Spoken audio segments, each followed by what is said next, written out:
I got a question. The question says, can seller sue a home buyer? Hi, my name is Hani Adam with Royal LePage. Stay tuned with this episode of Real Estate is Complicated, Let's Make It Easy.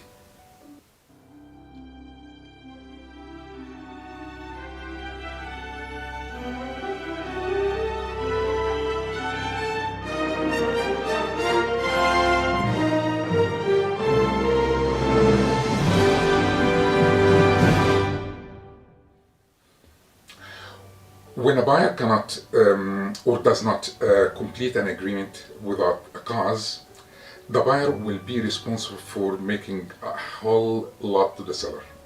The buyer is liable to the seller for the difference between the original contract price and the price that the seller ultimately sell the home or the property for. Or if the seller does not sell the home, the market value, and now he's responsible for the market value of the home at the time of the breach of the agreement by the buyer, plus any related cost incurred by the seller, such as legal fees, carrying cost, moving expense, accommodation cost, and a whole lot more. The seller's damage must be reasonable and foreseeable, and the seller has an obligation to mitigate the amount of damage. Let's say, for the when we talk about accommodation, you cannot sue the buyer and say, well, I spent like $10,000 a night to stay in Hawaii. Okay. Contrary to the fact, or contrary to what most buyer or some of the buyer believe, buyers are not entitled to return their own deposit, nor their liability limited to only the deposit when they breach the contract. When a buyer cancels their real estate deal, seller may sue for the breach of contract and monetary damage. Also, specific performance may also be a legal remedy for the property seller if the buyer backs out of the deal.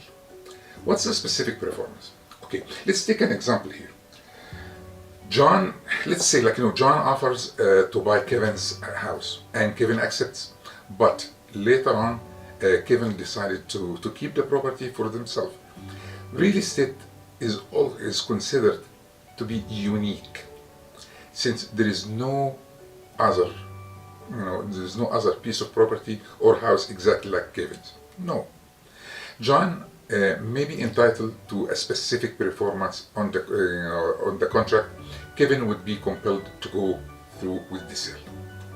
A misrepresentation is one of the few ways a buyer might be able to pull out of a home, or if he has an under agreement. But today, with the resale market, these days, the days of obvious misrepresentation,